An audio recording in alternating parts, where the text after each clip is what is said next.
ہر قسم کی ہر قسم کی تعریف اللہ رب العزت کے لیے ہے۔ اس کے ہاتھ میں ہر چیز کی بادشاہت ہے اور وہی پناہ دیتا ہے، اور اس کے خلاف کوئی کسی کو پناہ نہیں دے سکتا۔ اسی کے لیے ہر قسم کی حمد ہے، تعریف ہے، اور تمام معاملات اسی کی طرف لوٹتے ہیں۔ اللہ سے پناہ کی کوئی جگہ نہیں اور کوئی نجات نہیں مگر اسی کی بارگاہ میں لوٹ جانے میں۔ گناہ سے بچنے کے لیے کوئی طاقت نہیں اور کسی نیکی کو کرنے کی کوئی قوت نہیں مگر اللہ ہی کی توفیق سے۔ اللہ کی توفیق سے ہم آج کے اس پروگرام کا آغاز کرتے ہیں۔ تمام حاضرین کے لیے بھی میں دعا گو ہوں کہ اللہ تعالی ہم سب کا یہاں آنا قبول کرے اور ہم سے اس نیکی کو شرف قبولیت بخشے۔ ہم سب جیسا کہ جانتے ہیں کہ ہمارا خالق اللہ ہے، اللہ ہی نے ہمیں پیدا کیا ہے، اسی کی طرف ہم نے لوٹ کر جانا ہے۔ اللہ سبحانہ و تعالی ہماری پیدائش کے بارے میں فرماتے ہیں وَخُلِقَ الْإِنسَانُ ضَعِيفًا، کہ انسان کمزور پیدا کیا گیا ہے۔ اگرچہ انسان کو باقی ساری مخلوقات پر فضیلت اور شرف حاصل ہے، عزت حاصل ہے۔ وَلَقَدْ كَرَّمْنَا بَنِي آدم، بنو آدم کو اللہ تعالیٰ نے عزت بخشی ہے، لیکن بہرحال وہ اپنی نیچر میں کمزور بھی ہے۔ جب اس کو کوئی تکلیف آتی ہے تو وہ جزا فضا کرتا ہے، جب خوشی ملتی ہے تو بعض اوقات آپے سے باہر ہو جاتا ہے۔ اللہ سبحانہ و تعالیٰ نے انسان کے اندر یہ سب کچھ کیوں رکھا ہے؟ اس لیے کہ اگر اللہ تعالیٰ انسان کو شیر جیسی طاقت دے دیتا اور ہاتھی جیسا جسم دے دیتا اور اسی طرح پرندوں جیسی اڑان بھی دے دیتا تو پھر انسان آپے سے باہر ہو جاتا، اپنے رب کے آگے نہ جھکتا۔ اللہ سبحانہ و تعالیٰ نے انسان کو اپنی عبادت کے لیے پیدا کیا، اپنی اطاعت کے لیے، اپنی پہچان کے لیے۔ وَمَا خَلَقْتُ الْجِنَّ وَالْإِنسَ إِلَّا لِيَعْبُدُونَ، کہ میں نے جن و انس کو اپنی عبادت کے لیے پیدا کیا، اور علماء اس کا معنی یہ بھی کرتے ہیں کہ لِيَعْرِفُونِ، کہ تاکہ یہ مجھے پہچانیں۔ باقی تمام کائنات چاہے فرشتے ہوں یا دیگر چیزیں ہوں، وہ اپنے رب کو پہچانتی ہیں، ان کے اندر پروگرامنگ ہی ایسی کی گئی ہے کہ ان کے لیے کچھ مشکل نہیں۔ لیکن انسان کو اللہ نے چونکہ امتحان کے لیے پیدا کیا، اس کی رہنمائی اگرچہ کی، لیکن اس کے ساتھ ساتھ یہ ہے کہ صحیح معنوں میں اللہ کی پہچان اور اس کو پہچان کر، اس کی عظمت کو پہچان کر، اس کی صفات کو پہچان کر اس کے آگے جھک جانا، اپنی خوشی سے، اپنی چاہت سے، اپنی مرضی سے، اپنی چوائس سے، اس میں انسان کی عظمت رکھی گئی۔ یعنی انسان کی عظمت اس میں نہیں کہ وہ خدا بن بیٹھے، انسان کی عظمت اس میں ہے کہ وہ بندہ بن کر جیے۔ انسان اگرچہ عقل رکھتا ہے اور عقل کی طاقت باقی تمام طاقتوں سے بڑی طاقت ہے، لیکن اس کے ساتھ ساتھ انسان جذبات بھی رکھتا ہے۔ انسان کے اندر خوشی کے، غم کے جذبات بھی ہیں۔ انسان کو اللہ سبحانہ وتعالیٰ نے صرف ہڈیوں اور گوشت پوست کا مجموعہ نہیں بنایا، اس کے اندر روح رکھی، اس کا نفس ہے، اس کا دل ہے، اس کے جذبات ہیں، اس کے خیالات ہیں، اس کی پسند و ناپسند ہے، اس کا اختیار ہے۔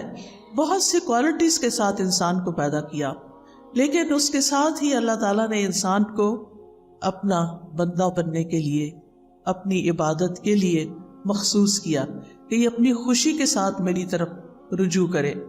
چونکہ انسان کمزور ہے، لہٰذا وہ ہمیشہ اپنے سے بڑی کسی ہستی کا محتاج بھی ہے، جس کا ذکر اللہ تعالیٰ قرآن مجید کی سورۃ فاطر میں کرتے ہیں۔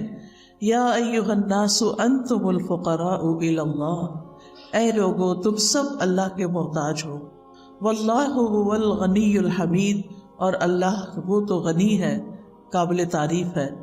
ان یشاء یذھبکم، اگر وہ چاہے تم سب کو لے جائے، ویأتی بخلق جدید، اور نئی مخلوق پیدا کر دے۔ وما ذلک علی اللہ بعزیز، اور یہ چیز اللہ پر کچھ بھی مشکل نہیں ہے۔ لیکن وہ ہماری کمزوریوں، ہماری کوتاہیوں، ہماری غلطیوں، ہمارے گناہوں، ہمارے جرائم، ہماری ہر چیز کے ساتھ ہمیں زندگی کی مہلت دیتا ہے، توبہ کی توفیق دیتا ہے، اپنی طرف آنے کے مواقع فراہم کرتا ہے۔ لہذا ہم سب کی خوش قسمتی، خوشنودی اور ہماری کامیابی اس میں ہے کہ ہم ہر موقع پر اللہ سبحانہ تعالیٰ کی طرف رجوع کرنے والے ہوں، ہم اسی پر بھروسہ کریں، ہم اسی کا سہارا لیں، ہم اسی سے مانگیں، اسی سے پناہ طلب کریں، غم اور دکھ میں اسی سے فریادیں کریں اور اسی سے ہم حفاظت مانگیں، اور وہ یہ سب کچھ کرنے پر قادر ہے۔ اللہ سبحانہ تعالیٰ کو انسان کی کمزوری کا اعتراف بہت پسند ہے۔ جب انسان اللہ سبحانہ تعالیٰ کی بارگاہ میں ہاتھ اٹھاتا ہے، جب اللہ سبحانہ تعالیٰ کی بارگاہ میں سجدے میں سر رکھ دیتا ہے، تو جب انسان کا سر زمین پر ہوتا ہے وہ سب سے زیادہ اللہ کے قرب کا وقت ہوتا ہے، اللہ سبحانہ تعالیٰ کے قریب ہونے کا، اللہ سبحانہ تعالیٰ کے محبوب ہونے کا۔ اور جب انسان ہاتھ اٹھا لیتا ہے تو اللہ سبحانہ تعالیٰ ان کو خالی نہیں لوٹاتا، وہ اس بات سے شرماتا ہے کہ کسی کا ہاتھ اٹھا ہوا خالی لوٹا دوں۔ لہذا انسان کو اپنی تمام ضروریات میں، اپنی تمام مشکلات میں، اپنی تمام حاجات میں، اپنی ہر طرح کی پریشانیوں میں اللہ سبحانہ تعالیٰ کی طرف ہی رجوع کرنا چاہیے، اور اسی کا نام توکل ہے۔ جب انسان اپنی ضروریات میں اللہ کا سہارا لیتا ہے تو اللہ سبحانہ تعالیٰ کا سہارا لینا توکل کہلاتا ہے، اور اسی کی ہم سب کو ضرورت ہے کہ جب ہمیں کچھ مشکل ہو تو ہم کہیں حسبنا اللہ و نعم الوکیل، ہمیں اللہ کافی ہے اور وہی بہترین کارساز ہے، وہی سارے کام بنانے والا ہے۔ اور جتنا جتنا ہمیں اللہ تعالیٰ کی ذات پر زیادہ یقین ہوگا اور جتنا ہم اللہ سبحانہ تعالیٰ کو زیادہ پہچانتے ہوں، اتنا ہی اس کی طرف رجوع بھی زیادہ ہوگا۔ اس کی طاقت میں ہے، اس کے اختیار میں ہے، اس کی قدرت میں ہے کہ وہ ہم سے ہر اس پریشانی، ہر اس خطرے کو دور کر دے جس سے ہم ڈرتے ہیں، اور پھر اسی کے آگے ہاتھ پھیلائیں، اور وہ انسان کے لیے کافی ہے۔ جب ہم کہتے ہیں حسبنا، ہمیں کافی ہے، یعنی اللہ کی مدد کافی ہے، اور اگر اللہ ہمارے ساتھ ہے، اللہ ہماری مدد کرنے والا ہے، تو پھر ہم تنہا نہیں ہیں۔ قرآن مجید میں اللہ تعالیٰ فرماتے ہیں وَلِلَّهِ مُلْكُ السَّمَاوَاتِ وَالْأَرْضِ وَاللَّهُ عَلَىٰ كُلِّ شَيْءٍ قَدِيرٌ، آسمانوں اور زمین کا مالک اللہ ہی ہے اور وہ ہر چیز پر پوری قدرت رکھتا ہے۔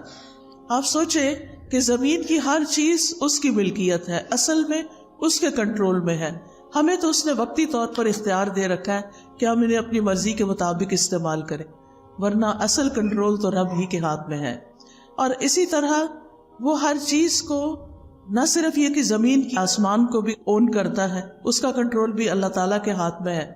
لہٰذا جب کسی بندے کی اسے ضرورت پوری کرنی ہوتی ہے تو اسے کسی کا مشورہ نہیں چاہیے، کسی کی سفارش نہیں چاہیے۔ وہ سفارش جو بندوں کو اختیار دیا سفارش کرنے کا، انبیاء کو دیا ہے، اپنے اولیاء کو دیا ہے، وہ اس لیے دیا کہ وہ ان کو آنر بخشا ہے، ورنہ وہ تنہا سب کچھ کر سکتا ہے، وہ اکیلے سب کچھ کرنے پر پوری طرح قادر ہے۔ وہ صرف کن کہتا ہے اور بڑے بڑے کام ہو جاتے ہیں۔ تبارک الذی بیدہ الملک وہو علی کل شیء قدیر، بہت برکت والا ہے وہ کہ تمام بادشاہی صرف اور صرف اس کے ہاتھ میں ہے اور وہ ہر چیز پر پوری قدرت رکھتا ہے۔ رب المشرق والمغرب لا الہ الا ہو فاتخذہ وکیلا، وہ مشرق اور مغرب کا رب ہے، اس کے سوا کوئی معبود نہیں، لہٰذا اسی کو اپنا کارساز بنائیے۔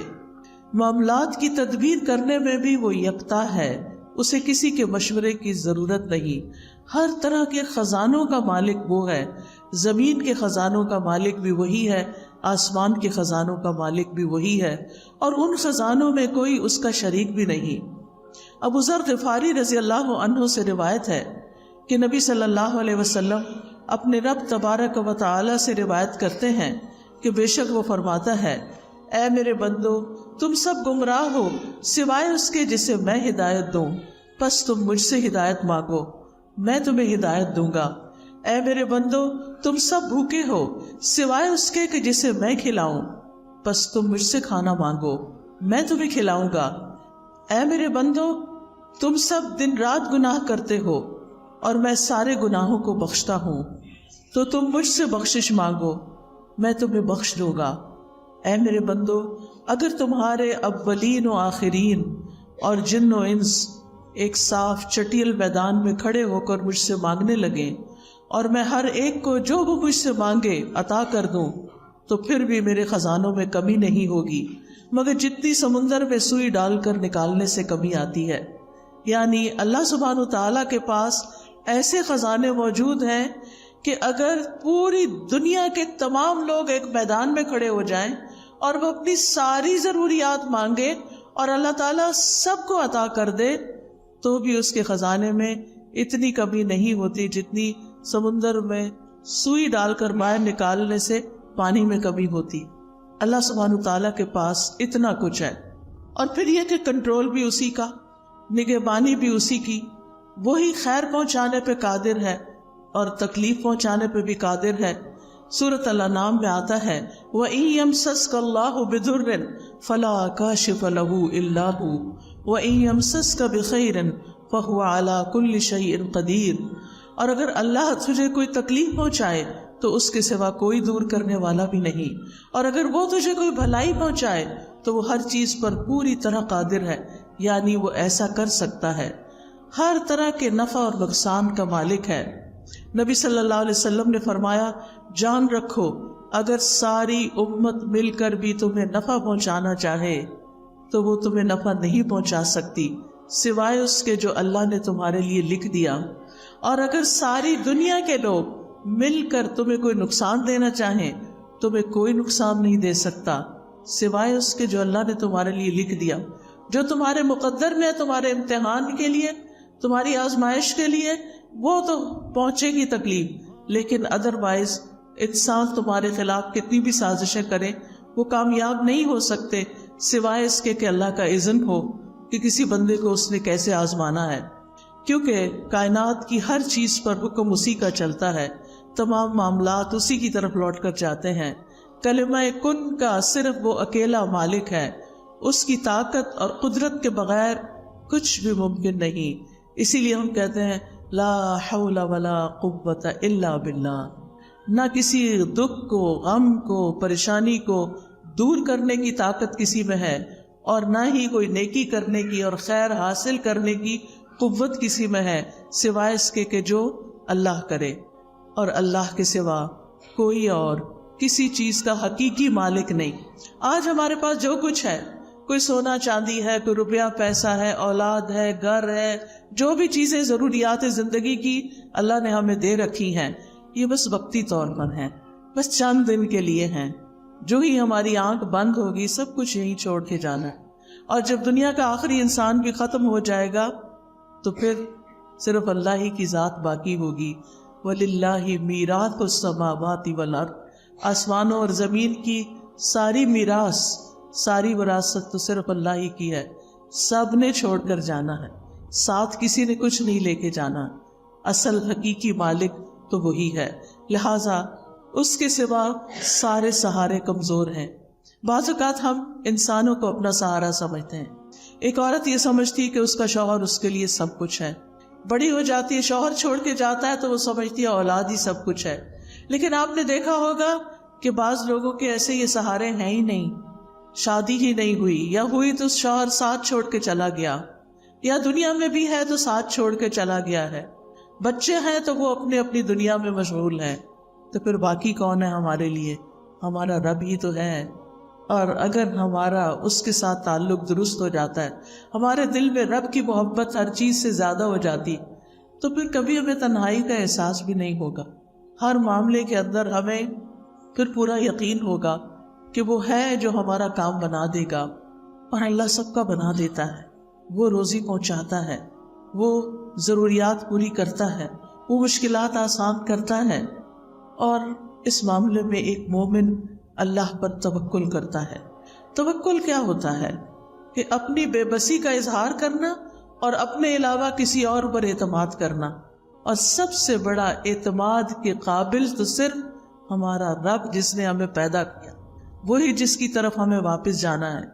یعنی دنیا اور آخرت کے جتنے بھی فائدے ہیں، یا جتنے بھی نقصانات ہیں ان سب کے معاملے میں صرف اور صرف اللہ رب العزت کی ذات پر بھروسہ کرنا، اور یہ ایمان رکھنا کہ اللہ کے سوا کوئی نہیں دے سکتا، نہ کوئی روک سکتا ہے، نہ کوئی نقصان دے سکتا ہے، اور نہ کوئی فائدہ پہنچا سکتا ہے۔ حتیٰ کہ ہمارے ماں باپ بھی، ہمارے بہن بھائی بھی، ہمارے عزیز قریب بھی اسی وقت ہمیں کچھ فائدہ پہنچا سکتے ہیں جب اللہ ان کے دل میں ڈالتا ہے۔ اصل قوت اللہ ہی کی ہوتی۔ آپ نے کبھی تجربہ کیا ہوگا کہ کچھ وقت ایسا ہوتا ہے کہ ہمارے پیارے ہمارے بڑے قریب ہوتے ہیں اور کبھی کبھی وہی نگاہیں پھیر لیتے ہیں۔ رات ہی کوئی خاتون مجھ سے ذکر کر رہی تھی کہ ان کی بیٹی نے 10 سال شادی نہیں کی کہ میں نے کسی خاص اسی بندے سے شادی کرنی ہے جس کو وہ پسند کرتی تھی۔ کہتی 10 سال اس نے سٹینڈ لیا، باپ مانتا ہی نہیں تھا، خاندان مانتا نہیں تھا، لیکن اس لڑکی نے کہا اگر نہیں شادی کریں گے تو شادی نہیں کروں۔ اتنی محبت دونوں میں، یہ بڑی محبت۔ لڑکے نے بھی شادی نہیں کی، اس نے بھی شادی نہیں کی، شادی ہوئی ہے، 8-10 سال بڑے اچھے گزرے ہیں، اور پھر لڑکے کی نگاہیں بدل گئی اور عورتوں میں دلچسپی لینی شروع کر دی، اور لڑکی ہے کہ غم کے مارے اس کا برا حال ہے۔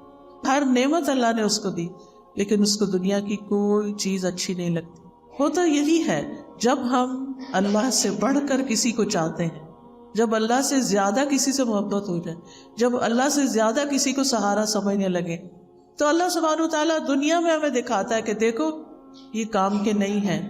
اللہ تعالیٰ کو غیرت آتی ہے اس بات پر کہ بندہ اللہ سے بڑھ کر کسی اور سے محبت کرے، لہذا وہ بندہ ہی انسان کو توڑ دیتا ہے، وہ بندہ ہی انسان کو چھوڑ دیتا ہے، اور پھر باقی کون ہوتا ہے؟ صرف اللہ ہی ہوتا ہے۔ لہذا ہم سب کا فائدہ اسی میں ہے، چاہے ساری دنیا ہم سے محبت کرنے والی ہو، لیکن ہم پھر بھی صرف اللہ کی طرف رجوع کرنے والے۔ محبت کرنے والوں سے محبت ضرور کریں، لیکن اللہ سے بڑھ کر نہیں، جس نے ہمیں سب کچھ دیا۔ ہمارا سب کچھ اسی کے لیے ہونا چاہیے جس نے ہمیں یہ سب کچھ عطا کیا ہے۔ ہمارا یہ جسم، ہماری یہ سننے دیکھنے کی قوت، ہماری یہ بولنے کی قوت، ہمارا کھانا پینا، رزق روزی، سب کچھ تو اس کی طرف سے آیا ہے، لہٰذا ہمیں رجوع بھی اسی کی طرف کرنا چاہیے، اپنا سب کچھ اسی کے نام کرنا چاہیے۔ حیاتی کلہ للہ، اپنی ساری زندگی اسی کے لیے وقف کرنی چاہیے، اسی کو راضی کرنے کے لیے، اسی کو خوش کرنے کے لیے۔ لہٰذا یہ یقین رکھنا بے حد ضروری ہے کہ اللہ ہی ہمارے لیے کافی ہے۔ ابن الجوزی توکل کی تعریف کرتے ہوئے کہتے ہیں، توکل یہ ہے کہ انسان اللہ پر بھروسہ کرتے ہوئے اللہ کی اچھی تدبیر کی بنا پر اپنا معاملہ اللہ کے سپرد کر دے۔ یعنی زندگی میں جب بھی کوئی اہم معاملہ پیش آئے، کوئی غم ہو، کوئی دکھ ہو، کوئی پریشانی ہو، کوئی مسئلہ اٹک جائے، تو پھر کیا کرے؟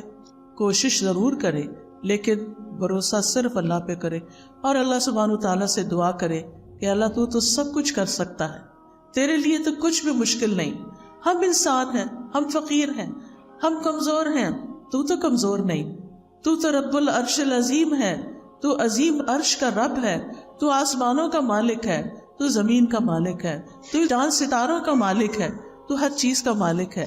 تیرے لیے تو یہ کام کچھ بھی نہیں، تیرے لیے تو اس مشکل کو آسان کرنا کچھ بھی نہیں، اس لیے میں تجھی سے فریاد کرتی ہوں، تیری ہی طرف رجوع کرتی ہوں، تیرے ہی آگے جھکتی ہوں اور تجھی سے سوال کرتی ہوں۔ تو مانگنے سے خوش ہوتا ہے، تیرے بندوں سے مانگے تو وہ ناراض ہوتے ہیں۔ جب تجھ سے سوال کرتے ہیں تو پسند کرتا ہے اپنی طرف لوٹ کر آنا، لیکن جب بندوں سے کچھ مانگتے ہیں تو بندے ناراض ہوتے ہیں۔ ابن رجب حنبلی کہتے ہیں، توکل یہ ہے کہ دنیا اور آخرت کے تمام امور میں فائدوں کو حاصل کرنے اور تکلیفوں کو دور کرنے میں اللہ عز و جل پر دل سے سچا اعتماد، یعنی جب کوئی مشکل پیش آئے تو انسان گھبرائے نہیں، فوراً رب کی طرف دل ہی دل میں رجوع کرے اور کہے میرا رب کر دے گا، ان ذالک علی اللہ یسیر، میرے رب کے لیے یہ کام بہت آسان ہے، اس کے لیے مشکل نہیں ہے۔ اسی طرح عبداللہ بن داؤد کہتے ہیں کہ توکل یہ ہے کہ انسان اللہ سے اچھا گمان رکھے، ہمیشہ پازیٹو رہے، مایوسی کی طرف نہ جائے، کیونکہ مایوسی کفر ہے، مایوسی انسان کو خودکشی تک لے جاتی ہے۔ مایوس انسان زندگی کو انجوائے نہیں کر سکتا، لہذا ہمیشہ امید سے رہے، اللہ تعالیٰ کی طرف رجوع کرتے ہوئے ہمیشہ یہ سوچے کہ یہ مشکل آسان ہو جائے گی، ہو جائے گا، اللہ ہے نا۔ عام طور پہ لوگ کہتے میں ہوں نا، لیکن بہت دفعہ میرے ہوتے ہوئے بھی کچھ نہیں ہوتا، لیکن جس کی زندگی میں رب ہوتا ہے اس کے لیے کچھ بھی مشکل نہیں رہتا۔ شقیق بن ابراہیم کہتے ہیں توکل اللہ کے وعدے پر دل کا مطمئن ہونا ہے، کہ اللہ نے وعدہ کیا ہے نا کہ میں تمہاری پکار سنتا ہوں، میں تمہاری دعائیں سنتا ہوں، تو پھر اطمینان رکھیں کہ وہ اس نے سن لی ہے، اور وہ ایک وقت آئے گا، ایک دن آئے گا کہ وہ پوری ہو جائے گی۔ وہ العزیز ہے، الحکیم ہے۔ العزیز کا مطلب ہے کہ وہ غالب ہے، قادر ہے، ہر چیز کر سکتا ہے، لیکن اس کے ساتھ حکیم ہے، وہ صرف ہماری مرضی کے مطابق نہیں چلتا، وہ پوری کائنات کو چلا رہا ہے، وہ پوری کائنات کو سامنے رکھ کر جو چیز ہمارے فائدے کی ہوتی ہے، جس وقت وہ ہمیں ملنی چاہیے وہ اس وقت دیتا ہے۔ بعض اوقات آپ دیکھیں انسان اللہ سے دعا کرتا ہے اور چاہتا ہے کہ بس میں اٹھوں مصلے سے اور میرا کام ہو جائے، اور کئی دفعہ ہو بھی جاتا ہے لیکن کئی دفعہ نہیں ہوتا۔ اب اس میں ہم دیکھتے ہیں کہ یوسف علیہ السلام بچے تھے، ابھی بالکل ابتدائی عمر تھی ان کی، اپنے والد سے جدا کر دیے گئے، وہ کتنا روتے تھے ان کے لیے، اور ان کے دل میں یہ یقین تھا کہ میرا رب میرے بچے کو واپس لائے گا، لیکن رب کب واپس لائے؟ 40 سال کے بعد۔ اس 40 سال میں یوسف علیہ السلام کی کیسی کیسی تربیت نہیں ہوئی، کیسی کیسی ان پہ آزمائشیں نہیں آئیں، کبھی وہ کنویں میں پھینکے گئے، اور کبھی وہ مصر کے بازار میں بک گئے، اور کبھی وہ زلیخا کی طرف سے آزمائش میں مبتلا ہوئے، اور کبھی وہ قید خانے میں 9 سال تک بند رہے۔ ان سارے مرحلوں سے خوش اسلوبی سے گزرتے ہوئے جب وہ مصر کے بادشاہ بنے تو اللہ تعالیٰ نے ان کو واپس لوٹا دیا، اپنے باپ سے ملے۔ اب کس شان سے ان کے والد آتے ہیں، کس شان سے ان کے بھائی آتے ہیں کہ ان سب کو اپنے تخت پر بٹھاتے ہیں اور بھائی ان کے سامنے جھک جاتے ہیں۔ یہ ایک وقت چاہیے تھا ان کو واپس لوٹانے کے لیے کہ اللہ سبحانہ وتعالیٰ کے فیصلے زیادہ بہتر ہوتے ہیں۔ بعض اوقات ہم یہ چاہتے ہیں بس ہمارا بچہ ہمارے پاس ہی رہ کے ادھر ادھر نہ جائے، پتہ نہیں اس کو کیا ہو جائے گا، لیکن جو اللہ پہ بھروسہ کرتے ہیں وہ بھیج دیتے ہیں۔ میں نے تو اللہ کے حوالے کیا، اللہ نے یوسف علیہ السلام کی حفاظت کی تھی، پورے مصر میں ایک بھی ان کے سوا مسلمان نہیں تھا، اللہ حفاظت کرے گا۔ موسیٰ علیہ السلام کی والدہ نے کیا کیا تھا؟ دودھ پیتے بچے کو باسکٹ میں ڈال کے سمندر کے حوالے کر دیا۔ کوئی آسان نہیں تھا، لیکن توکل نہ ہوتا تو ایسا نہ کر سکتی۔ ہر شخص کی زندگی میں ایسے مرحلے آتے ہیں کہ جب اس کو اپنا بچہ، اپنی پیاری چیز، اپنی قیمتی چیز اپنے پاس سے نکال کے اللہ کے حوالے کرنا پڑتی۔ ایسے میں بڑے بڑے ڈیسیژن جو رسک پر مبنی ہوتے ہیں انسان صرف اس وقت لے سکتا ہے جب اللہ پہ توکل کرتا ہے۔ ابراہیم علیہ السلام کو آپ دیکھیے کہ کس طرح ان کے لیے آگ کا الاؤ تیار کیا گیا، آگ کا الاؤ تیار کیا گیا۔ جبریل علیہ السلام آتے ہیں کہ میری ہیلپ چاہیے، کہتے ہیں حسبی اللہ و نعم الوکیل، میرے لیے اللہ کافی ہے اور وہ بہترین کارساز ہے۔ اور کس طرح اللہ تعالیٰ نے آگ کو گل و گلزار بنا دیا۔ وَقُلْنَا يَا نَارُ كُونِي بَرْدًا وَسَلَامًا عَلَىٰ إِبْرَاهِيمَ، ہم نے کہا اے آگ ابراہیم کے لیے ٹھنڈی ہو جا اور سلامتی والی ہو جا، اور کس طرح اس آگ میں جا کر بھی وہ صحیح سلامت نکل آئے۔ یہ ان کا اللہ کی ذات پر مکمل بھروسہ تھا۔ انسان کسی ایسی بیماری میں مبتلا ہو جائے کہ جس سے شفا کی امید نہ ہو، پھر بھی امید نہ چھوڑے، کیونکہ شفا تو اللہ کے ہاتھ میں ہے نا، وہ سب کچھ کر سکتا ہے۔ اور کئی بار ایسے ہوتا ہے کہ کومے میں جانے کے بعد کئی دن تک، مہینوں تک بے ہوش رہنے کے بعد لوگ ہوش میں آتے ہیں اور سال ہر سال پھر جیتے بھی ہیں۔ سبحان اللہ، یہ اللہ کے کام ہے، یہ معجزات اللہ تعالیٰ ہمیں دکھاتا ہے کہ اللہ تعالیٰ کے لیے کچھ بھی مشکل نہیں۔ زکریا علیہ السلام نے کس طرح ساری زندگی امید نہیں چھوڑی اور اللہ تعالیٰ سے مانگتے رہے، اور کس بڑھاپے میں کہ ان کے سارے بال سفید ہو چکے تھے، ان کی بیوی بھی بانجھ تھی، کیسے اللہ نے ان کو یحییٰ علیہ السلام جیسی اولاد عطا کی۔ کیا دکھایا؟ اللہ سب کچھ کر سکتا ہے، اللہ بوڑھی عورت کو بھی اولاد دے سکتا ہے، اللہ تعالیٰ کے لیے کچھ بھی مشکل نہیں، رب کے لیے کچھ بھی مشکل نہیں۔ لہٰذا جب کبھی مشکل میں آئیں، جب کبھی تکلیف ہو تو اللہ کی طرف رجوع کریں۔ اللہ تعالیٰ کی کفایت جو ہے وہ عام بھی ہے اور خاص بھی ہے۔ عام کفایت یہ ہے کہ عام لوگوں کو زندگی کے معاملات میں، دین دنیا کے معاملات میں جو پریشانیاں ہوتی ہیں ان میں اللہ تعالیٰ ان کے لیے کافی ہو جاتا ہے، ان کو فائدہ بھی پہنچاتا ہے اور ان سے نقصان بھی دور کرتا ہے۔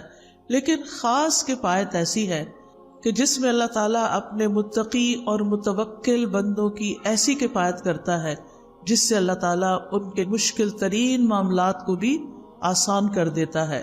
جیسے نبی صلی اللہ علیہ وسلم کے لیے اللہ تعالیٰ نے فرمایا یا ایھا النبی حسبک اللہ ومن اتبعک من المؤمنین، اے نبی آپ کے لیے اور ان مومنوں کے لیے جو آپ کے حکم پہ چلتے ہیں اللہ ہی کافی ہے۔ وہ اس دور کے مومنوں کے لیے بھی ہے، وہ آج کے مومنوں کے لیے بھی ہے، اور یہ خاص کفایت ہے۔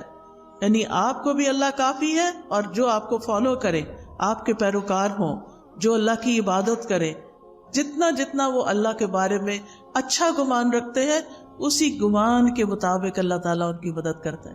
وہ آتا ہے نا حدیث میں کہ میں بندے کے ساتھ اس کے گمان کے مطابق معاملہ کرتا ہوں۔ تو اگر ہمارا گمان یہ ہو کہ اللہ تعالیٰ سب کچھ کر سکتا ہے، اللہ تعالیٰ کے لیے کچھ بھی مشکل نہیں، اور اس کے ساتھ ساتھ ہم اس سے امید بھی رکھتے ہیں، دعائیں بھی کرتے ہیں، اس کی عبادت بھی کرتے ہیں، اس کے آگے جھکتے بھی ہیں، اس پہ توکل کرتے ہیں، اس سے تقویٰ کرتے ہیں، تو الیس اللہ بکاف عبدہ، کیا اللہ اپنے بندے کے لیے کافی نہیں؟ بالکل کافی ہے، اور وہ سب کچھ کر سکتا ہے۔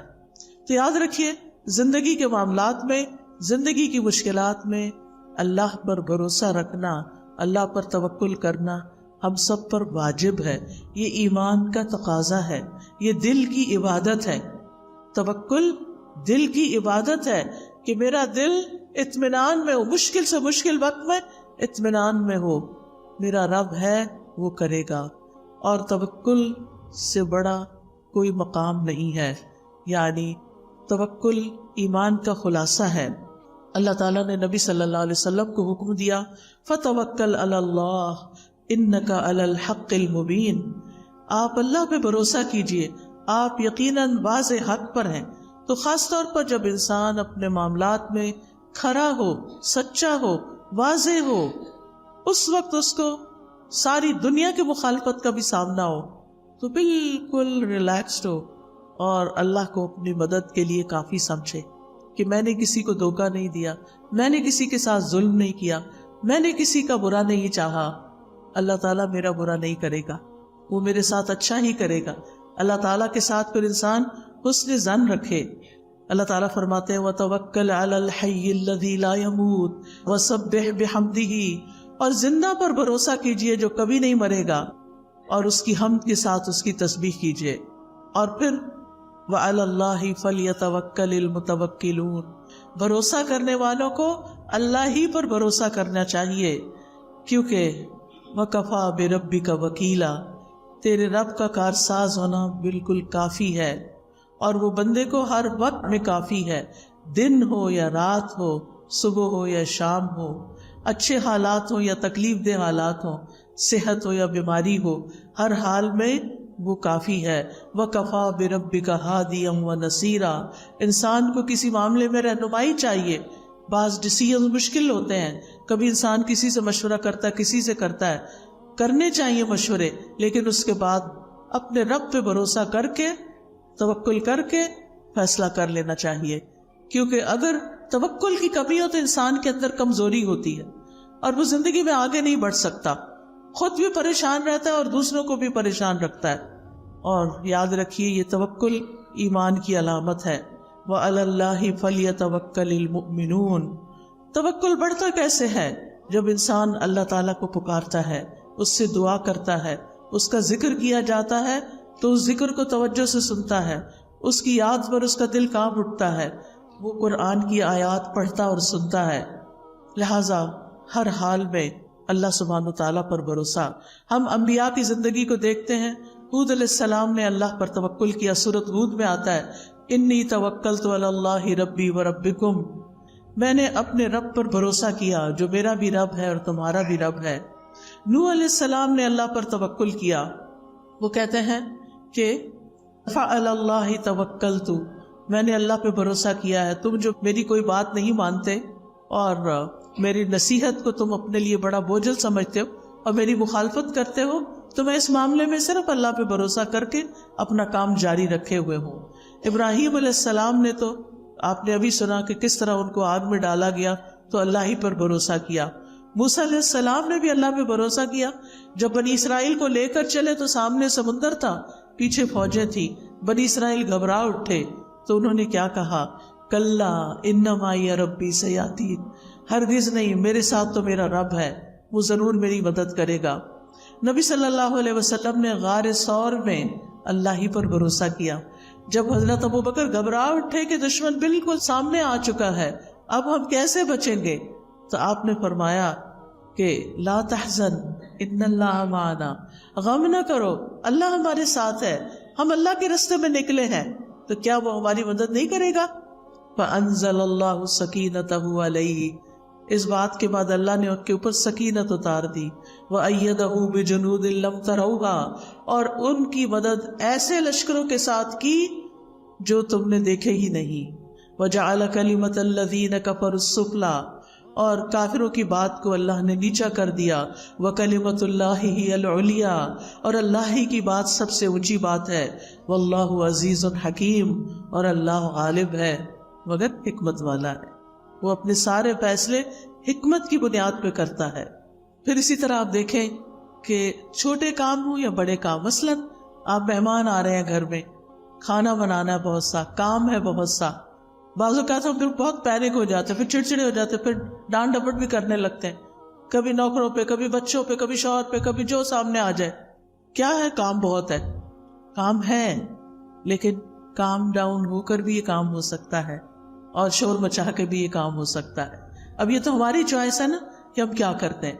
اگر ہمارا اپنے رب پہ توکل ہے اور پھر ہم سمجھتے ہیں کہ میں تو کام کروں گی، اپنا کرواؤں گی بھی، لیکن توکل میرا رب پر ہے، ٹھیک اس کام کو وہی کرے گا اور رب کرتا ہے، تو آپ دیکھیں گے کہ آپ بالکل ریلیکس ہو جائیں گے، اسی کام کو آپ انجوائے کرنے لگیں گے۔ پھر اسی طرح بعض اوقات انسان کو لوگوں کا ڈر ہوتا ہے کہ پتہ نہیں کون میرے خلاف کیا کر دے، کوئی کچھ نہیں کر سکتا۔ جب لوگوں کا خوف ہو تو بھی توکل کریں، اللہ ہی پر بھروسہ کریں۔ اگر لوگ منہ موڑ جائیں، بعض اوقات لوگ کہتے ہیں ہم آپ کے لیے یہ کر دیں گے، وہ کر دیں گے، اور پھر جب اینڈ ٹائم آتا ہے کام کا، وہ کہیں غائب ہو جاتے ہیں۔ ایسے میں بھی صرف اللہ پر بھروسہ کریں۔ پھر اگر کوئی چیز آپ کو غم زدہ کرتی ہے، کوئی چیز آپ کو ہرٹ کرتی ہے، کوئی دکھ دیتی ہے، تو آپ کہیں کہ میں نے اپنا معاملہ اللہ کے سپرد کیا، میرا بھروسہ اللہ پہ ہے، اللہ مجھے کافی ہے، یہ لوگ مجھے تکلیف دے رہے، ستا رہے، ان کے مقابلے میں اللہ مجھے کافی ہے۔ پھر اسی طرح جان کا بھی خوف ہو تب بھی اللہ کو کافی سمجھے۔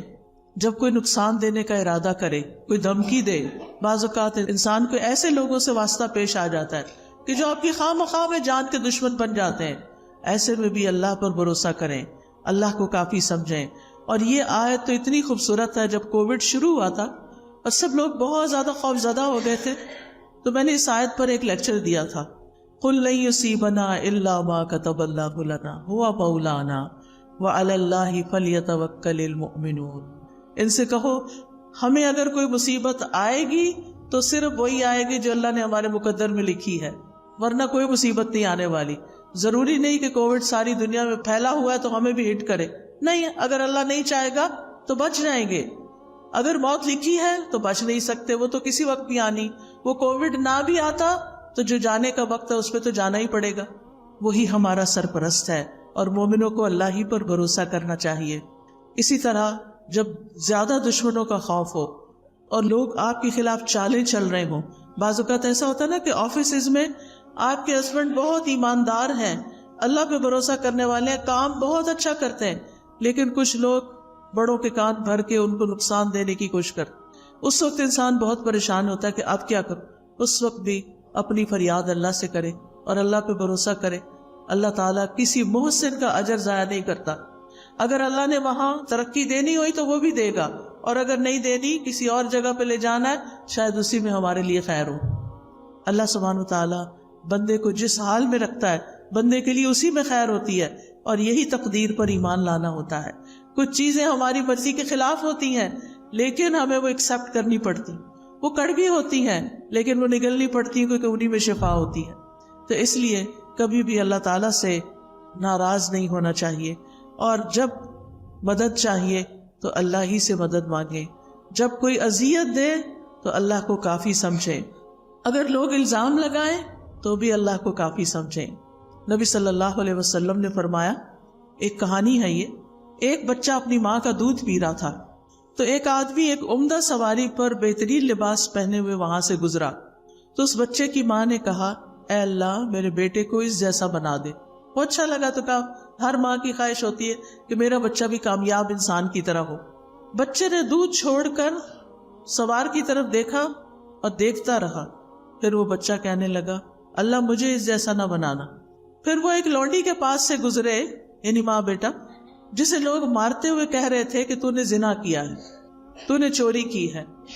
وہ جواب میں کہتی، حسبی اللہ و نعم الوکیل، یعنی میں نے نہیں کی، اب میرا کوئی مددگار نہیں، میرے لیے اللہ کافی ہے اور تو بہترین کارساز ہے. اس بچے کی ماں نے کہا، اے اللہ تو میرے بیٹے کو اس عورت کی طرح نہ بنانا. بچے نے پھر دودھ پینا چھوڑا، اس عورت باندی کی طرف دیکھا اور کہنے لگا، اللہ مجھے اس جیسا بنا دے. بچے نے کہا، بے شک وہ پہلا آدمی جابر تھا، ظالم تھا، تو میں نے کہا اللہ مجھے اس جیسا نہ بنانا. اور یہ عورت جسے یہ لوگ کہہ رہے تھے کہ تو نے زنا کیا، نہ اس نے زنا کیا تھا نہ چوری کی، تو میں نے اس لیے کہا کہ اللہ مجھے اس جیسا بنا دے. کہانی کا مطلب کیا ہے کہ اگر کوئی آپ پر الزام لگائے تو اللہ تعالیٰ دودھ پیتے بچے کو بھی آپ کے حق میں کھڑا کر سکتا ہے اور آپ کی صفائی اس کے ذریعے بھی پیش ہو سکتی ہے. اللہ کافی ہے نا. وہ اللہ کو پکار رہی تھی، کوئی آگے نہیں بڑھا اس کی مدد کے لیے. ایک راہ چلتی ایک عام سی عورت کا بچہ دودھ چھوڑ کے بول رہا ہے، اس عورت نے چوری نہیں کی، اس عورت نے زنا نہیں کیا، تو بری ہو گئی. کیونکہ اگر کوئی بڑا کہتا نا، کوئی اس کی بات نہ مانتا، تو بچے تو بولتے نہیں، تو اللہ نے ایک بچے کو بلوا کے اس کا دفاع فرمایا. پھر اسی طرح آپ دیکھیں کہ بعض اوقات زندگی میں ہمیں کچھ ایسے فیصلے کرنے پڑتے ہیں جو ہمیں پسند نہیں ہوتے، ہمارے لیے بڑے مشکل ہوتے ہیں. مثال کے طور پر بعض اوقات خاندان کے اندر لڑائیاں ہو جاتی ہیں، آپس میں رشتہ دار کٹ جاتے ہیں، پھر کوئی بیچ میں پڑتا ہے اور وہ آ کے کہتا ہے صلح کر لو. ہم کہتے نہیں، اگر ہم نے صلح کی تو پھر ہمیں وہی مشکل دیکھنی پڑے گی. ایسے موقع پر بھی اللہ پر بھروسہ کریں، لوگوں کو معاف کر دیں، اللہ پہ توکل کریں. کوئی کچھ نقصان نہیں دے سکتا جب تک اللہ نہ چاہے. اگر کسی چیز سے بدشگونی ہو، بدشگونی کا کیا ہے، جیسے لوگ کہتے کالی بلی گزر گئی، یا یہ پرندہ اڑ کے الٹی طرف چلا گیا ہے، یعنی مختلف چیزوں سے شگون لیتے ہیں. تو بدشگونی منع ہے ہمارے دین میں کہ چیزوں سے شگون نہ لیں. لیکن اگر کبھی ایسی کوئی چیز دل میں شیطان ڈال دے تو پھر اپنے کام کو جاری رکھیں اور اللہ پہ بھروسہ رکھیں. یعنی کچھ لوگ ہوتے ہیں وہ کام چھوڑ دیتے ہیں. کئی دفعہ ایسے ہوتا ہے نا کہ ہم شام کی فلائٹ پہ جانے والے ہوتے ہیں، صبح کی فلائٹ کا کریش ہو جاتا ہے. کبھی کبھی ایسے خبریں سننے کو ملتی، ہم کیا کہتے ہیں، وہ ہم نے نہیں جانا. نہیں، کام جاری رہی. اس کو بدشگونی نہ لے کہ وہ صبح ہوا تو آج کے دن شام بھی ہوگا، کیونکہ اس طرح انسان اگر شگون لینے لگے تو زندگی کے کام رک جاتے ہیں. نفع نقصان اللہ کے ہاتھ میں. وہ جو چلے گئے ان کی شہادت لکھی گئی، اللہ ان کو آخرت میں اچھا دے گا اس تکلیف کے بدلے. لیکن ہمیں ایسی چیزوں سے بدشگونی نہیں لینی. اسی طرح ہمارے معاشرے میں افسوس کے ساتھ کہنا پڑتا ہے، اگر کسی عورت کی طلاق ہو گئی ہے یا کوئی عورت بیوہ ہو گئی تو اس کو اپنی شادی پر نہیں آنے دیتے، یا مہندی پہ نہیں آنے دیتے، یا جو بھی کوئی اور پروگرام ہوتے ہیں، کہتے ہیں کہ نہیں یہ سہاگن نہیں ہے. آپ دیکھیے، کیا آپ نے کسی کی زندگی کا ٹھیکہ لے رکھا ہے کہ اس کا شوہر فوت ہو گیا ہے اور وہ اب تنہا ہے، اکیلی ہے، اداس ہے، اسے اب یہ حق بھی نہیں کہ ہم اس کو کسی خوشی میں شریک کریں. یہ سوچتے ہیں کہ اس کے قدم آئے تو کوئی مصیبت آ جائے گی. نہیں، ایسا نہیں ہوتا. آپ دیکھیں کتنی دفعہ ایسا ہوتا ہے کہ دنیا میں ایک شخص ہے، اس کو ایک نقصان ہوتا ہے تو 10 فائدے بھی ہو جاتے ہیں، اور وہ آپ کی زندگی میں بڑا مبارک بھی ہو سکتا ہے. پھر اسی طرح اگر کوئی زندگی میں پریشانی ہو جائے تو اس کا حل بھی اللہ سے مانگے. رسول اللہ صلی اللہ علیہ وسلم نے فرمایا، جسے انتہائی شدید حاجت آ پڑے اور اس نے اسے لوگوں پہ پیش کر دیا تو اس کی حاجت دور نہ ہوگی، اور جس نے اسے اللہ پہ پیش کیا تو عنقریب اللہ اس کو بے پرواہ کر دے گا. یا تو جلد ہی موت آ جائے گی، دنیا کے بکھیڑوں سے جان چھٹ جائے گی، یا پھر جلد ہی اللہ تعالیٰ اس کو غنی کر دے گا، اس کی ضرورت پوری کر دے گا۔ اب آخر میں یہ ذکر کرنا چاہوں گی کہ اللہ پہ توکل کرنے کے فائدے کیا ہیں۔ سب سے بڑی بات یہ کہ جو توکل کرتا ہے اللہ تعالیٰ اس سے محبت کرتا ہے۔ جس کو اللہ کی محبت مل جائے اسے اور کیا چاہیے؟ قرآن مجید میں آتا ہے ان اللہ یحب المتوکلین، بے شک اللہ توکل کرنے والوں سے محبت کرتا ہے۔ پھر اللہ ایسے شخص کو کافی ہو جاتا ہے۔ سورۃ طلاق میں آتا ہے وَمَن يَتَوَکَّلْ عَلَى اللَّهِ فَهُوَ حَسْبُهُ، جو اللہ پہ بھروسہ کر لیتا ہے اللہ تعالیٰ اس کے لیے کافی ہو جاتا ہے۔ وَتَوَکَّلْ عَلَى اللَّهِ وَكَفَى بِاللَّهِ وَکِیلًا، اللہ پہ بھروسہ کرے، اللہ ہی کافی ہے کارساز۔ پھر اللہ کے علاوہ کسی کی مدد کی ضرورت نہیں رہتی۔ توکل انسان کو بہادر بنا دیتا ہے، توکل انسان کو ترقی کے راستے پہ لے جاتا ہے، وہ اپنے ڈیسیژن آسانی سے کر سکتا ہے۔ توکل انسان کو مستقبل کے خوف سے بچاتا ہے، وہم میں پڑنے سے بچاتا ہے، شیطان کے مقابلے میں حفاظت انسان کو مل جاتی، کیونکہ شیطان جو ہے وہ انسان کے دل میں وسوسے ڈالتا ہے، خوف ڈالتا ہے۔ الشیطان یعدکم الفقر، شیطان تم سے محتاجی کا وعدہ کرتا ہے، تم محتاج ہو جاؤ گے، تم غریب ہو جاؤ گے، تمہیں کوئی نہیں پوچھے گا، تمہیں چھوڑ دے گا، تمہارا ہسبینڈ چھوڑ دے گا، فلاں چھوڑ دے گا، فلاں کر دے گا۔ نہیں، یہ سب شیطان کے وسوسے۔ یاد رکھیے، ایک چھوٹا سا نسخہ آپ کو بتاتی ہوں، الحمدللہ جس کو بھی بتایا اللہ نے اس کو فائدہ دیا۔ وہ نسخہ کیا ہے؟ جب دل میں اس طرح کی گھبراہٹ پیدا ہونی شروع، جب دل میں طرح طرح کے وسوسے آئے، جب دل خوف کا شکار ہے یہ کام کیسے ہوگا، ایک تو آپ کہیں حسبی اللہ لا الہ الا هو علیہ توکلت وہو رب العرش العظیم، اللہ پہ توکل کر۔ شیطان جو آپ کے دل کے اوپر اٹیک کر رہا ہے بار بار، اس کو بھگانے کے لیے، دل کی حالت درست کرنے کے لیے 3 دفعہ پڑھے اعوذ باللہ السمیع العلیم من الشیطان الرجیم من ہمزہ ونفخہ ونفثہ، اعوذ باللہ السمیع العلیم من الشیطان الرجیم من ہمزہ ونفخہ ونفثہ، اعوذ باللہ السمیع العلیم من الشیطان الرجیم من ہمزہ ونفخہ ونفثہ۔ 3 دفعہ یہ پڑھ کے اپنے دل کے اوپر تھتکارے۔ ایک ہوتا پونگ مانا، خالی پونگ نہیں، جیسے تھپ تھپ تھپ ایسے کر کے۔ انشاءاللہ اگر آپ روز اس طرح کرنا شروع کر دیں، آپ کا دل ٹھہر جائے گا، آپ کو ایک اطمینان اور قرار نصیب ہوگا، اور آپ کے وسوسے دور ہو جائیں گے، آپ کے دل کے خوف دور ہو جائیں گے، آپ کی پریشانیاں دور ہو جائیں گی، اور آپ اپنی زندگی کو انجوائے کر سکیں گے۔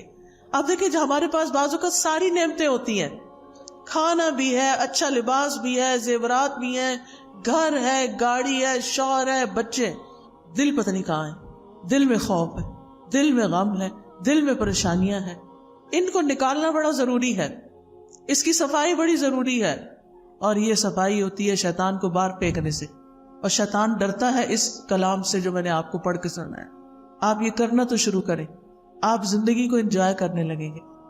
آج کا ہمارا سفر کافی زیادہ تھا، ہم صبح سویرے جب نکلے ہیں، پہلے کھوٹکی آئے، وہاں لیکچر کیا، پھر وہاں سے سکر آئے، نیا شہر تھا، یہ بھی نہیں پتا ہوتا نا کتنی دیر میں آ جائے گا، تو وہ ہوتا ہے اچھا ابھی آ رہا ہے، ابھی آ رہا ہے، ابھی آ رہا ہے، ابھی، پھر وہ گاڑی کہیں اور مڑ جاتی، پھر لیکن میں اندر سے بہت ہی خوش تھی، کہتی تھی کہ اللہ کی خاطر ہے نا یہ سفر، اللہ کی خاطر ہے نا، میرا کوئی رشتہ نہیں آپ سے، لیکن مجھے اللہ کی خاطر آپ سے محبت ہے کہ ہم یہاں اللہ کی خاطر جمع ہوئے ہیں، اور اللہ تعالیٰ ان کو جزا دے جنہوں نے اس کا انتظام کیا ہے۔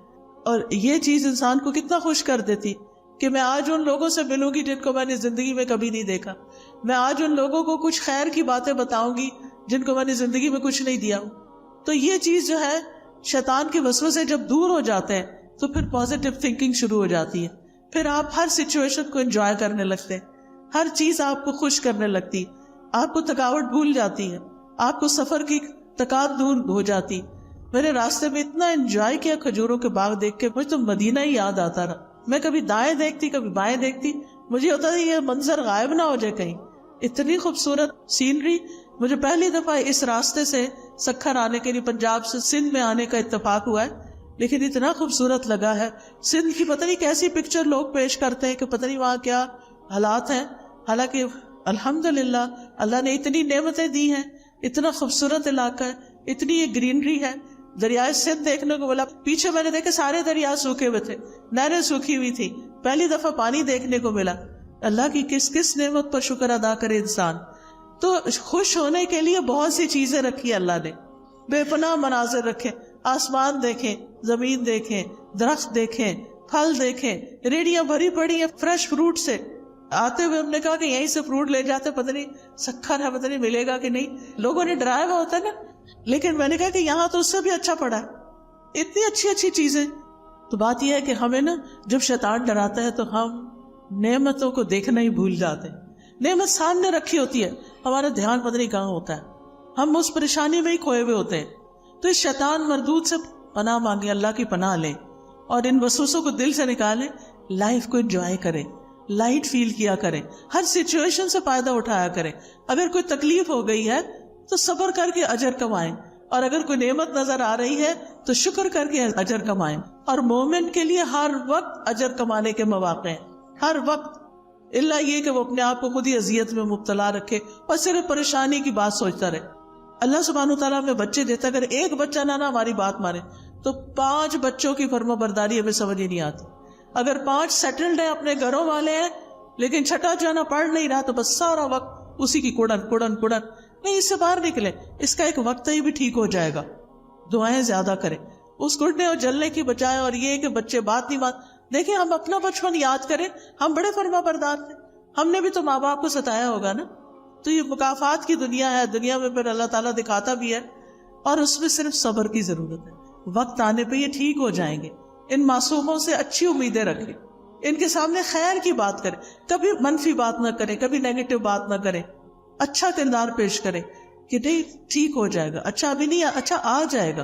امتحان میں کم نمبر ہے، اچھا نیکسٹ ٹائم ہم اور ٹرائی کریں گے، کوئی بات نہیں. کچھ ماں باپ تو پیچھے پڑ جاتے ہیں، A+ اور A* اور پتہ نہیں کیا کیا بنا دیا گیا، یہ کیوں نہیں آیا تمہارا، تمہارے دوست کا کیوں آ گیا. کئی بچے خودکشی تک کر لیتے ہیں. یہاں تک میں نے سنا ہے کہ ان کے ماں باپ جن کے کبھی خوش نہیں ہو کے دیتے، ظاہر ہے ماں باپ کی شکل دیکھ کے بچہ خوش ہوتا ہے. جب ماں باپ کو خوشی نہیں وہ کسی وقت دیکھتا تو اس کے لیے زندگی میں کیا رہ جاتا ہے. لہذا بہت ضروری ہے کہ ہم توکل کرنا سیکھیں اور مستقبل کے خوف سے بچیں، اور وہم اور بدشگونی اور ان چیزوں سے اپنے آپ کو بچائیں. کیونکہ رسول اللہ صلی اللہ علیہ وسلم نے فرمایا نحوست پکڑنا شرک ہے، اور ہم پہ سے کوئی نہیں جس کو وہم لاحق ہو جاتا ہے کہ ہائی یہ چیز ایسے ہوگی تو پتہ نہیں اب کیا ہوگا، مگر اللہ توکل کے ذریعے اس چیز کو ختم کر دیتا ہے. یعنی ان وہموں، وسوسوں اور ان چیزوں کا، منفی سوچوں کا علاج اللہ پہ توکل ہے. اور توکل کرنے والوں کے لیے آخرت میں بہت بڑا اجر ہے. سورۃ النحل میں اللہ تعالیٰ فرماتے ہیں وَلَأَجْرُ الْآخِرَةِ أَكْبَرُ لَوْ كَانُوا يَعْلَمُونَ الَّذِينَ صَبَرُوا وَعَلَىٰ رَبِّهِمْ يَتَوَكَّلُونَ. اور آخرت کا اجر تو بہت بڑا ہے، کاش وہ لوگ جانتے ہوتے. یعنی جن لوگوں نے صبر کیا اور اپنے پروردگار پہ بھروسہ کرتے ہیں ان کے لیے بہت بڑا اجر ہے، ان کے لیے جنت ہے. اللہ تعالیٰ فرماتے ہیں والذین آمنوا وعملوا الصالحات، وہ لوگ جو ایمان لائے اور انہوں نے نیک عمل کیے، لنبوئنہم من الجنت غرفا، ہم ضرور انہیں جنت کے اونچے گھروں میں جگہ دیں گے، تجری من تحتها الانہار، جن کے نیچے سے نہریں بہتی ہیں، خالدین فیہا، وہ اس میں ہمیشہ رہیں گے. نعم اجر العاملین، عمل کرنے والوں کا اجر کتنا اچھا ہے. الذین صبروا وعلی ربہم یتوکلون، کون ہے یہ عمل کرنے والے؟ جو صبر کرتے ہیں اور اپنے رب پر بھروسہ کرتے ہیں. یہ زندگی کی گاڑی بھروسے پر ہی چلتی ہے، لہٰذا اللہ کو تھام لیں، اللہ سے اپنا تعلق مضبوط کر لیں، اللہ کی کتاب کو تھام لیں، اللہ کی کتاب کو سمجھ کر پڑھیں. ایسے لیکچرز، ایسی کلاسز، ایسے استاد ڈھونڈیں کہ جو آپ کو اللہ سے جوڑ دیں، جو آپ کو زندگی گزارنے کا ڈھنگ سکھا دیں، جو اس کتاب ہدایت سے آپ کو جوڑ دیں. تو اللہ سبحانہ و تعالیٰ سے دعا ہے کہ اللہ تعالیٰ ہم سب کو کمزور سہاروں کو چھوڑ کر اللہ کا مضبوط سہارا پکڑنے کی ہمیں توفیق عطا فرمائے. ہم اپنی ساری امیدیں اللہ ہی سے وابستہ کرنے والے ہوں. ہم ہر مشکل اور پریشانی کا حل اللہ ہی سے مانگتے ہیں، اسی کے آگے گڑ گڑاتے ہیں، اسی پر بھروسہ کرتے ہیں، اور پھر اسباب بھی اسی کے اذن سے اختیار کرتے ہیں، کیونکہ اسباب کا اختیار کرنا توکل کے منافی نہیں ہے. تو حسبنا اللہ ونعم الوکیل، حسبی اللہ لا الہ الا ہوا علیہ توکلت وہو رب العرش العظیم. ربنا علیک توکلنا والیک انبنا والیک المصیر. اللہ اللہ ربی لا اشرک بہ شیئا اعوذ بکلمات اللہ التامات من شر ما خلق اعوذ بکلمات اللہ التامات من غضبہ وشر عبادہ ومن ہمزات الشیاطین وان یحضرون رب اعوذ بک من ہمزات الشیاطین واعوذ بک رب ان یحضرون اللہم انی اسألک العافیۃ فی الدنیا والآخرہ اللہم انی اسألک العفو والعافیہ فی دینی ودنیای واہلی ومالی اللہم استر عوراتی وآمن روعاتی اللہم احفظنی من بین یدی ومن خلفی وعن یمینی وعن شمالی ومن فوقی وأعوذ بعظمتك أن أغتال من تحتي یا رب العالمین یا ارحم الراحمین یا ذا الجلال والإکرام اللہم صل وسلم علی سیدنا محمد صلی اللہ علیہ وسلم۔ یا اللہ یا رحمان یا رحیم تو ہم سب پر اپنی رحمت نازل فرماؤ۔ یا اللہ ہمیں توکل کرنا سکھا دیں، ہمیں اپنے پر بھروسہ کرنا سکھا دیں، ہماری مشکلات کو آسان کر دے، ہمارے دکھوں، درد، تکلیفوں اور پریشانیوں کو دور کر دے۔ یا اللہ ہمیں ہر طرح کے شرک اور بدعت سے نجات عطا فرما۔ یا اللہ ہمیں صحیح رستے کی ہدایت عطا فرما، ہمیں اپنا کلام سمجھنے کی توفیق دے۔ اللہ ہمارے لیے قرآن کو سمجھ کر پڑھنا آسان کر دے۔ یا اللہ ہمیں کتاب ہدایت سے جوڑ دے۔ یا رب العالمین تو ہمیں اس دنیا کی تکلیفوں سے اور آخرت کی تکلیفوں سے محفوظ رکھ۔ یا اللہ تمام بیماروں کو صحت عطا فرما، ہم سب کے بچوں کو ہدایت عطا فرما، ہم سب کے دکھ درد دور فرما دے۔ جتنی بہنیں یہاں آئی ہیں ان کے دلوں میں جو دعائیں ہیں، جو حاجات ہیں، جو ضروریات ہیں، اے میرے پیارے رب تو ان سب کی ضروریات کو پورا کر دے، ان کی حاجات کو پورا کر دے، ان کی سب مشکلات کو آسان کر دے۔ ربنا تقبل منا انک انت السمیع العلیم وتب علینا انک انت التواب الرحیم وصلی اللہ تعالی علی خیر خلقہ محمد وعلی آلہ واصحابہ واہل بیتہ اجمعین برحمتک یا ارحم الراحمین۔ الہی آمین۔ سبحانک اللہم وبحمدک اشہد ان لا الہ الا انت استغفرک واتوب الیک۔ السلام علیکم ورحمۃ اللہ وبرکاتہ۔